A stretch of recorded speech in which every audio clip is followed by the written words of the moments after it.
Well, I'd like to begin by thanking all of you, both NASA employees and contractors, for all your work, your very hard work in making the STS-77 mission both safe and successful. And you know, when we were up on orbit, some 180 miles above the Earth, we were continually reminded of the tremendous teamwork that it takes to bring one of these missions off. We're inside Endeavour, and it's just humming along beautifully, and that's due in large part to the hard work of the folks down at the Cape, as well as many other centers around the country, to turn the vehicle around, to get the engines ready, to get everything ready to fly. And also to the designers and contractors who built that orbiter to operate as it's supposed to operate. We had the experiments working, with just a few minor exceptions, working very, very well. And of course, that's due to the hard work of the scientists and principal investigators all over the country who designed their equipment to work properly in that microgravity environment.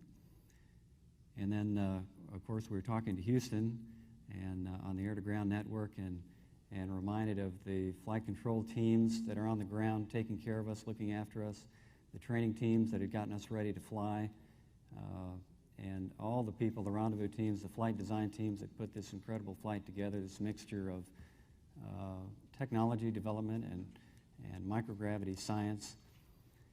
And it made us, I think I speak for the whole crew, it made us feel very fortunate, very proud to be able to fly in space and reap the benefits of all your hard work. It made us feel very, very honored, very privileged to represent you in space, because in a sense, we took part of you up there with us. And we'd like to share that with you now and show you some of our movies, some of the sights that we saw up on orbit and looking down on Earth. Before we run the movie, I'd like to introduce the rest of the crew. To my right, pilot Kurt Brown, Mission Specialist number 1, Andy Thomas, Mission Specialist number 2, Dan Bursch, Mission Specialist number 3, Mario Runco, and Mission Specialist number 4, Marc Garneau. And if we could have the movie, please, if we could roll the movie.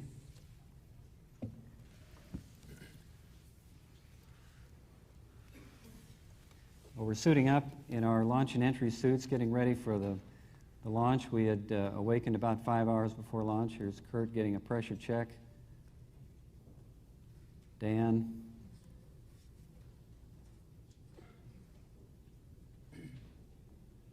There's Mark.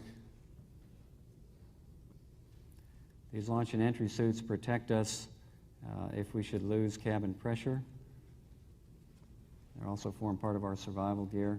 Walking out of the O&C building at the Cape, getting ready to get on the Astro van and go out to the launch pad. On my right there is Andy Thomas. Andy in the white room up at the 195 level, practicing a little bit of his activities there before he gets on board. We had a beautiful morning for the 77th launch of the Space Shuttle program, the first shuttle launch with a full set of the new modified Block 1 engines. At T-minus 6.5 seconds, the main engine start sequence began, and shortly thereafter, with all 3 engines up to speed, we're on our way. With the SRB booster ignition, Endeavour was on its 11th mission into space. After clearing the tower, we rolled to the ascent attitude, heads down, which was going to place us in the 39-degree inclination orbit with an altitude of about 160 nautical miles. At this point, Endeavour and all its systems were consuming about 3,000 pounds of fuel and propellant per second, about the weight of your car. For a first-time flyer such as myself, the ascent was really an amazing and wonderful experience. I was on the flight deck and I could look out the overhead windows with a wrist mirror, and I could see the flame in the flame trench prior to liftoff. I could see the flash of the SRB ignition and then feel the lurch as we were accelerated upwards. Into the flight, we saw a flash out the front windows as the SRB separation motors fired, as you can see here. Then we could feel the steady acceleration that carried us on up to orbital velocity and orbital altitude. It was a wonderful ride. As soon as we got on orbit, we had to start work. The first business of the day, as you know, is to open the payload bay doors and expose the radiators that line the doors in order to provide cooling for the spacecraft during its subsequent on-orbit operations. Here you see the starboard door being opened. and will be followed shortly by the port door. In the payload bay there, you can see the Spartan spacecraft and the gold-covered canister which contains the inflatable antenna, which we will be showing shortly and which we deployed on the second day of the flight. When we first get up on orbit, it is a very busy time after the engine shut down to configure the rocket ship to be an orbital spacecraft. But the lure of the windows calls, and everybody tries to get to the window to sneak a first view. While the flight deck crew was configuring the ship for on-orbit operations, I was down on the mid-deck doing the same for the systems down there, as well as helping each crew member unsuit and get ready for on-orbit. After the post-insertion phase, Andy Thomas and I were on our way to the Spacehab, and of course a very exciting moment for us here where we're opening the hatch to the Spacehab, because this is where we're going to spend the majority of the next 10 days, and obviously eager to see that everything looks fine, and certainly from our first look in there it looked as if Spacehab had traveled very well. Meanwhile, pilot Kurt Brown is in the mid-deck, also doing some more configuration on orbit. Here you see the ergometer, which is sort of an exercise bicycle that Kurt is assembling down on the mid-deck. The ergometer is a very popular device used by all of the astronauts, usually on a daily basis, to get a little bit of exercise so that we can strain our muscles a little bit. Also on day one, we had to check out the arm because we were going to use it later on for Spartan deploy and retrieve, and Andy Thomas did all the checkout on day one with the arm and also a payload-based survey. After Andy checked out the arm and assured me that it would work, I had the good fortune to be in charge of the deploy of the satellite.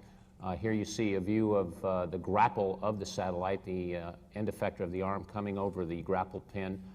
This is a view from the camera A in the front looking toward the aft, and this is the same view I had because the Spacehab in the payload bay blocks your view, direct view of this task, so we had to use the camera. What we had to do is lift the spacecraft up to a certain level above the payload bay and then bring it forward. In this case, forward is toward the background of the picture where you see the two windows of the cockpit where the operations station is. In the course of that evolution, we wound up flying over Egypt. Here you see in the background the Nile River, the Aswan Dam, and Lake Nasser. That all took place in daylight. The deploy actually took place as we went around the dark side after sunset. Here you see the deploy. We'd have to ungrapple put the arm in the ungrapple position and then back it away from the spacecraft. And after backing the arm away, John and Kurt then took the orbiter and backed it away from the satellite.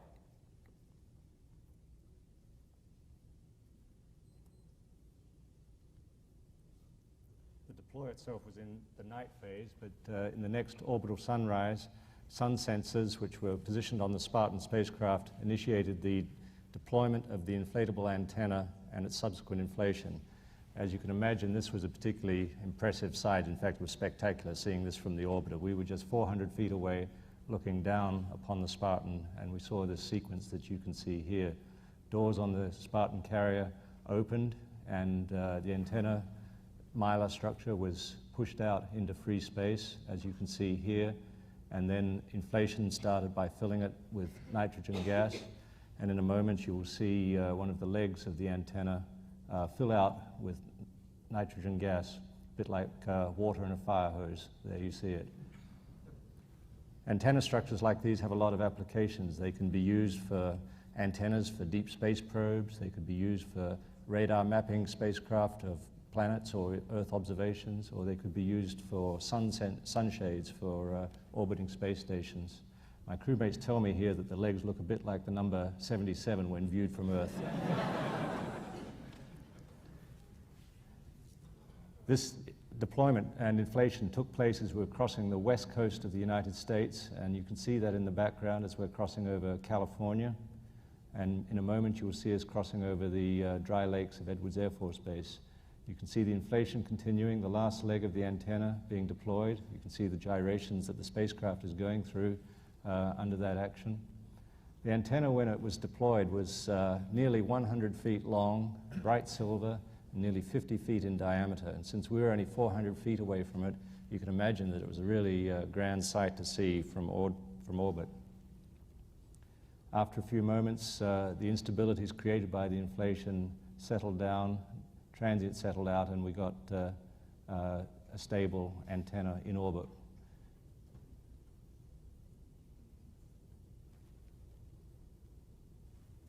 This shows a view of the canopy itself after the inflation. You can see some ripples following the inflation process. We tracked it for one orbit while it did self-measurements of its shape, and then we jettisoned the Spartan spacecraft from the antenna. And the next frame will show you the jettison process, and I draw your attention to the canopy disk itself, where you'll see a shock wave that envelops the canopy as the pyros fire and dump the Spartan spacecraft. There, you see it. A bit like striking a 100-foot diameter drum.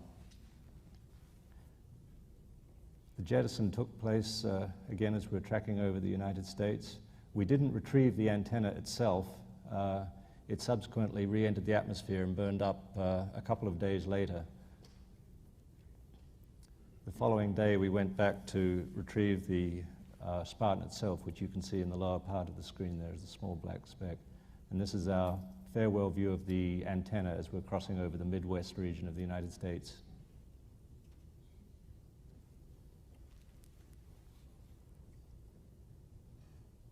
As Andy said, the next day we went back to pick up Spartan. This is a view looking out the overhead window. You see the Spartan at a few hundred feet in the optical site. This is now a view looking out, a payload bay camera looking straight up. You see the RMS, the robotic arm on the right, and the Spartan on the left, about 100 feet.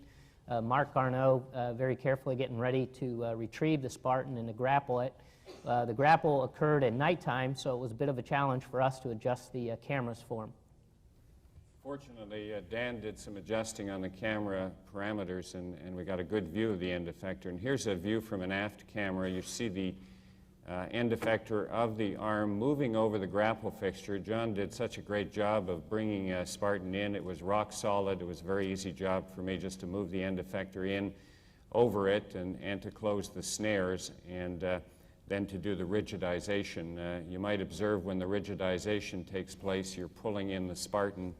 And also the arm sort of goes limp, and it looks like everything's sort of shaking around a little bit. But after capturing it, the Spartan folks wanted to have a look at it, so Andy rotated it a little bit, and we pointed it at cameras, and then we had to put it away. Obviously, it had all the data that the Spartan folks wanted to retrieve to analyze after the flight. So there you see the Spartan being put away. It's a very busy time, retrieval. You can see a lot of people on the flight deck, everybody doing part of the job to make sure that we get Spartan back.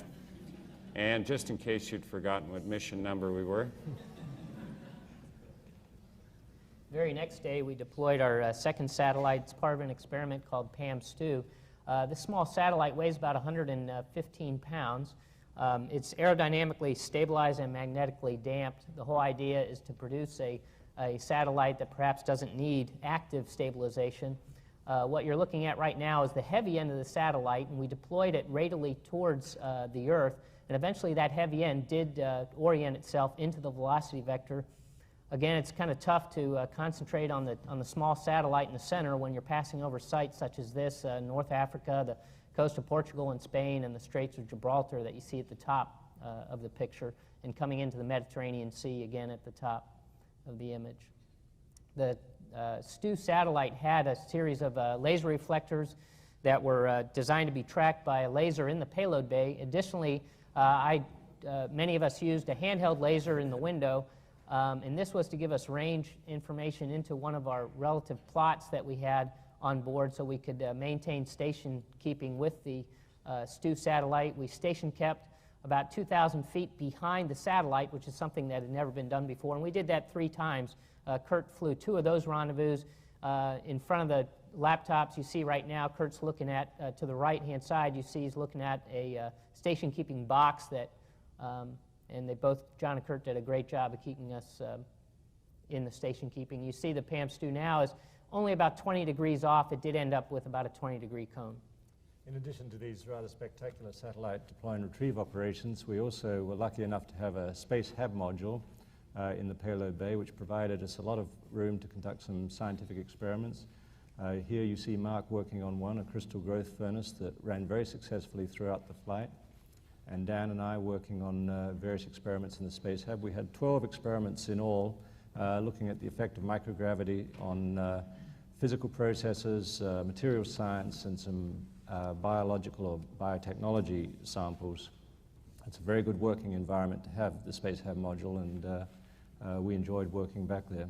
Some of the experiments were mounted in the middeck, and here you see Mario activating one of the biotechnology experiments that we carried in the middeck for this flight.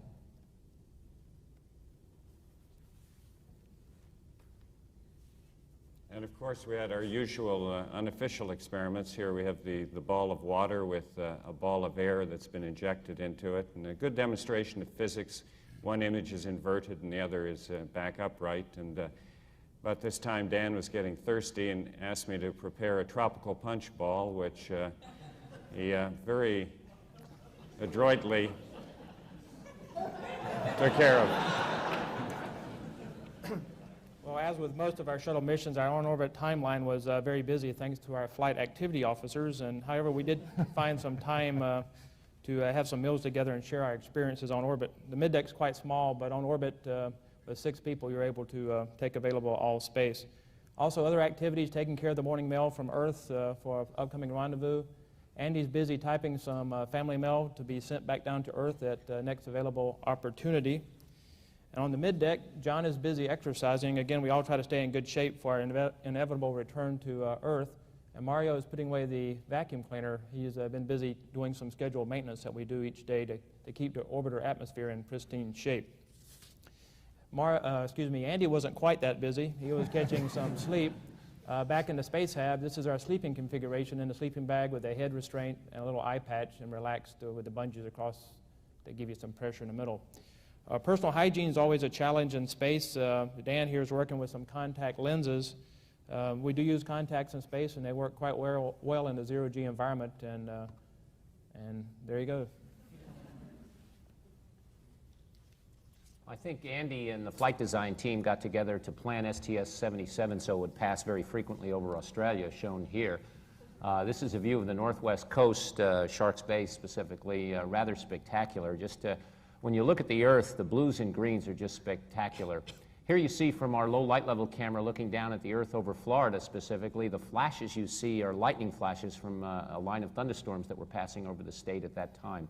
And in the center on the left there, those lights are cities, and that one moving off the top of the screen now is Tallahassee. Here you see a view, a rather spectacular one, moving over Mexico. This is a view looking over the Rockies westward toward the Gulf of California, Baja California, and out in the distance, the deep blue of the Pacific Ocean. Unfortunately, all great missions have to come to an end, and that's signaled rather dramatically by the closing of the payload bay doors, which you see here, the starboard door coming into close. And you can see Spartan not looking quite so big in the payload bay now that it's lost its inflatable antenna.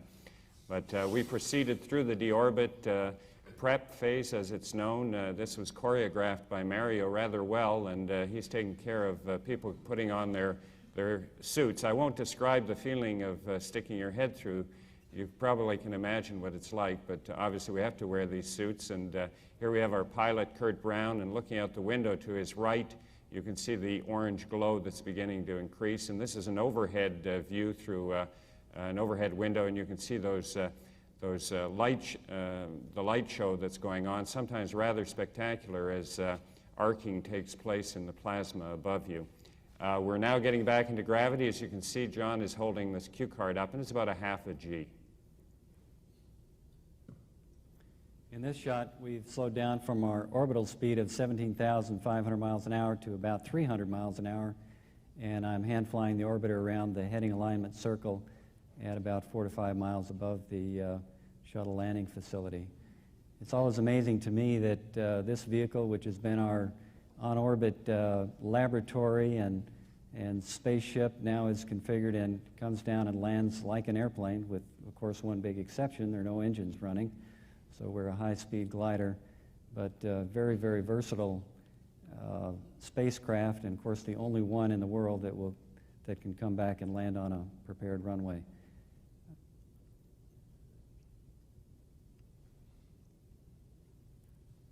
Touching down here a little over 200 miles an hour, we'll deploy the drag chute to help us slow down. Our flight had covered about 4.1 million miles, We're trying to file for frequent flyer miles. And we've been around the Earth 160 times. The total flight duration was a little over 10 days. And as you can see, it was beautiful weather at the Cape. On-time launch, on-time landing at first attempt.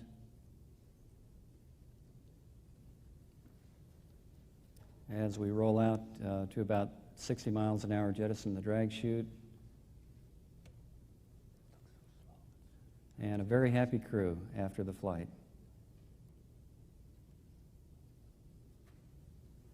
Well, we've got a few slides that we'd like to show you of some of the Earth views that we're not able to capture for you on the film.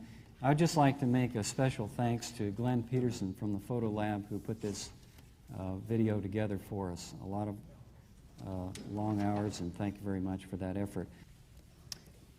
Our mission patch.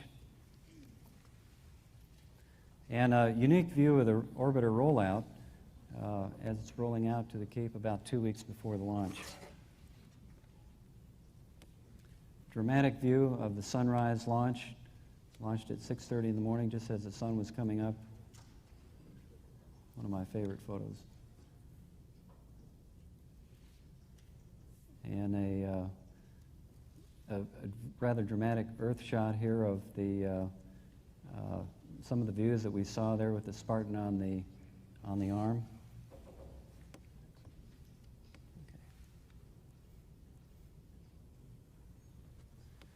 This is you've seen the inflatable antenna, but we wanted to show you this slide because it's over the Grand Canyon.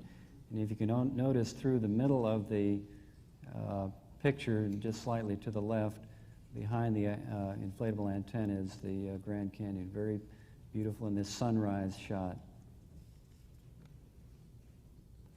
And then later on in that same sequence, we were passing over the United States during this, after the deploy, or after the inflation of the antenna. This is the Norfolk, Virginia area, Chesapeake Bay on the right, running up to the top of the photograph, and some of that area, the Rappahannock River at the top, York River, James River behind the antenna. Although I don't actually sound it, of course, I am American, but I was raised in Australia, and this flight was a splendid opportunity to see the country where I grew up.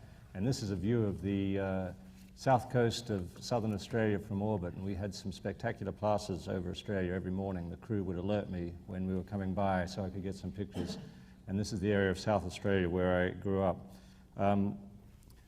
Flying over Australia is interesting because if you ever visit Australia and you go to the outback, it seems very desolate and not much topography, but when you see it from orbit, it's really very impressive, as the next slide will show. This is a view of an area in the Northern Territory of Australia called the McDonnell Ranges, in that wavy form that you see across the center part of the slide. But what is unique here is if you look in the upper part of the slide, you can see a feature which is known as Goss's Bluff, but it's actually an impact crater from an ancient meteor impact. This crater is thought to be about 140 million years old, and it's about 22 kilometers in diameter, so it's a very large feature in the countryside. But as you can see, there is a lot of texture and coloring in the outback of Australia. The next slide shows the countryside we saw following Australia, which was New Zealand. And one of the amazing things is you go from this desolate region of Australia to this lush region of New Zealand, and you're struck by the amazing geography of New Zealand with its jagged mountains and snow-covered peaks and very rough terrain. And this is a volcano in New Zealand called Mount Ruapehu, and this actually is an active volcano. It last erupted sometime last year with some loss of life, actually, and it's still issuing steam and mud as an active volcanic site. It was very impressive to see these kinds of volcanoes from orbit. As Andy mentioned, the volcanoes do catch your eye, and here is one shown over the high altiplano of the northern part of Chile in South America, in the central part of the screen toward the top there. What caught our eye was the steam plume emanating from the volcano you see here.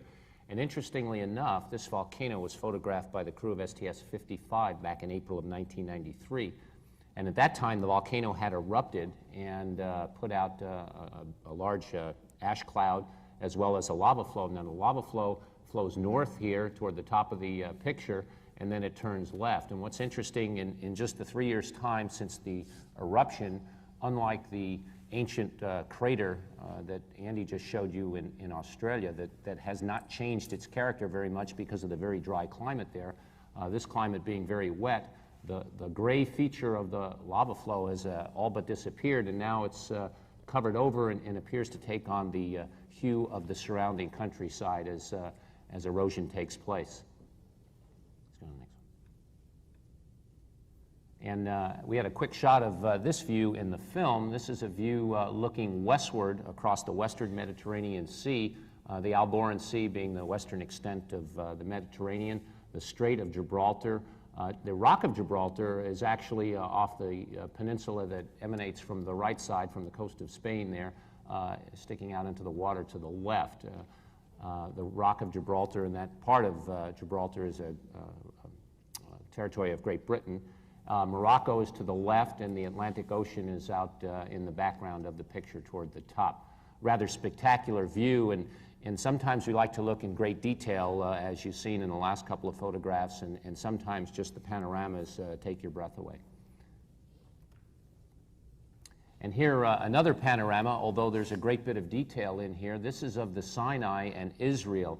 You can see the Dead Sea Rift Valley here, the Dead Sea being in the northern part of the photograph. The Dead Sea is about 1,300 feet below sea level, and there was a passage that had opened to the sea many millions of years ago.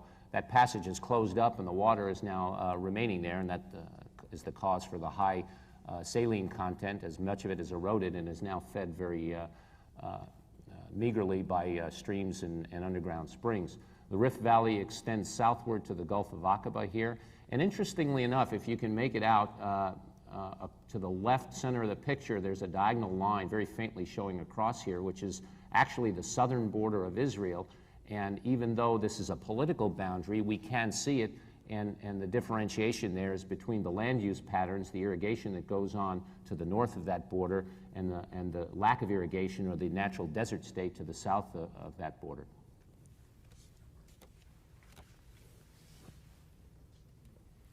And very close to the last slide that Mario just described is another one that shows a lot of Egypt.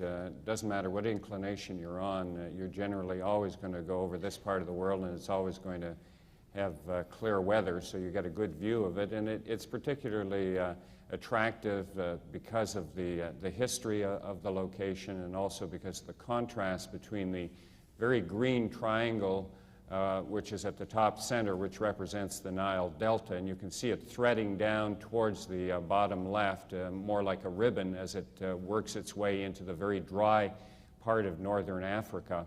At the apex of the green triangle, just a little bit to the right, is Cairo, and a little bit to its left is the location where the pyramids of Egypt are located.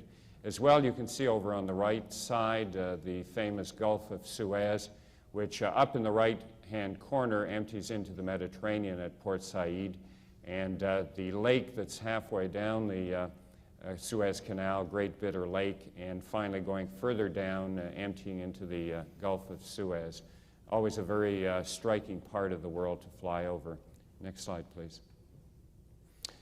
Of course, one of the most startling set of islands that we have on our planet are the Galapagos Islands, which are off the west coast of South America.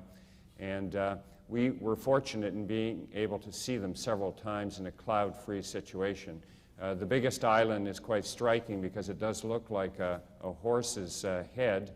And if you went from the bottom of its body towards the top, you'd be pointing in the northerly direction. And of course, this is a set of islands that became famous because Charles Darwin spent quite a bit of time there in the 19th century looking at the unique animal and bird life on these islands. And it was this animal life that helped him to develop his theories on the evolution of the species and natural selection. And even today, there are still unique life life forms on this island, on these islands. Next slide, please.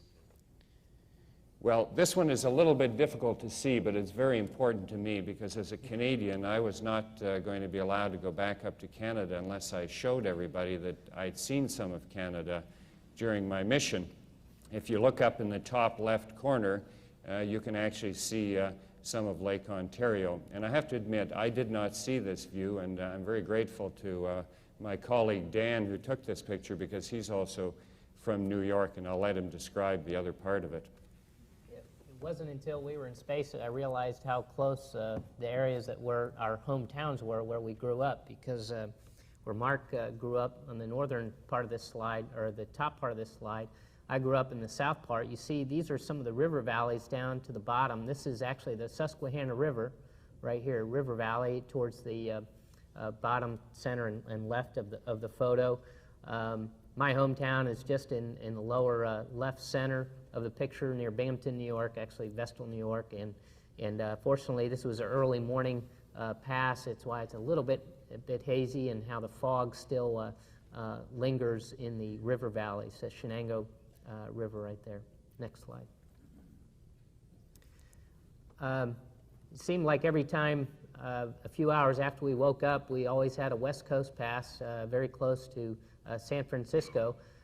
You see the orbiter tail, and just to the left of the tail you can see San Francisco Bay, Golden Gate Bridge. You can't quite make it out in the photo here. Just to the right of the tail is Monterey Bay, if anybody's ever been in that part of California.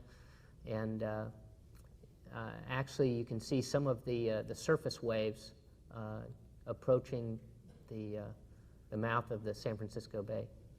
Next slide. This is town of El Paso.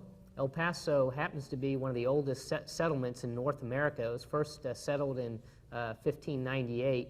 It got its name from El Paso del Norte, from the Spanish. It was a pass through the Rocky Mountains. This part of the mountains, extension of the Rocky Mountains, is called the Franklin Mountains. The river itself, if you follow kind of like the dark area and avoiding the mountains itself, but the dark area comes down here, and that's the Rio Grande. We fly out to El Paso a lot. We routinely stop there when we fly out to the West Coast. The pilots fly there all the time because they use it kind of as a fueling stop where they pick up the STA and then they fly to the north. North is to the upper right part of the photo, and where they fly towards New Mexico in White Sands and do a lot of their training runs in the STA there. Next slide. This is a picture a little bit closer to home. Towards the bottom you see the coast. This is Galveston Island right in the middle. I believe this was about in the middle of the flight. You see some of the puffy clouds, and I remember this day I called down to MCC and I said, looks like a clear day, but the only word that came back says, Bill MacArthur said, yeah, but it's hot. So I think that's when you all were having some 90-plus degree weather at that time while we're in orbit. You can see this is a dike that extends out, and also here's the causeway that goes over to Galveston Island itself, just in the lower center part of the picture. Next slide. This slide is an example of one of the techniques that we use in Earth observations. We call it sun glint. We use the reflection of the sun off the surface of water bodies on the Earth to gather more detail. With that glint, we're able to see the activities and the condition of the surface of the water. This particular shot is taken of the west coast of Florida, of the Florida Peninsula, I should say. The little island you see dead center of the photo is Sanibel Island, and Fort Myers is just to the north or just above that on the coast, and then Naples, Florida is on the far right of the coast. But with the sun glint on the surface of the water, we're able to see quite a bit of activity in this shot. This occurred on Sunday afternoon, and you can see all the pleasure boaters out, the little V-wakes, which is actually the real wake behind the boat. We're able to gather a lot of information about activities and conditions of the water from shots like this. One of our most favorite shots here is, I'm sure everyone recognizes, is our launch or departure site from Earth. Almost dead center of the photo, you can see the shuttle landing facility, the little straight line, about a 15,000-foot long runway. And if you look a little bit to the right of that, along the coast of the land there, the Atlantic, you can see pad Bravo and Alpha, pad 39, that we departed from the northernmost pad. And you can see the crawler tracks that lead out to the pad from the vertical assembly building. If you look a little bit south of that, the little cape that sticks out, Cape Canaveral, you can see all the launch pads that have played such an important part of our history in the space program during the early days of Mercury, Gemini, and Apollo. You can see the town of Titusville, and also within the bodies of water about center of the photo, you can actually see the intercoastal waterway that the ships use to get up and down the Atlantic coast. This is a good shot of landing. After 10 days of a very successful and a very exciting mission, we obviously have to come back to Earth. And we landed on runway 33 at the Kennedy Space Center. The weather was very nice, an early morning, right after sunrise type landing, and John did an excellent job bringing us all home safely. And we're very happy and sad, happy to be back home to our loved ones, but very sad to have completed our short stay in space, looking forward to our next trip. Here's another shot of the crew out in front of the orbiter about an hour after landing and giving the traditional thumbs up. Again, happy to be back safely after an amazing and very successful 10 days on orbit. Our closing slide is the sunset shot of looking across Australia. And in closing, I would like to again thank all of you for coming here today and for the part that you played in this mission, your dedication, your hard work. And I'd ask you to keep it up because STS-77 is now history. We've got STS-78 on the launch pad ready to go.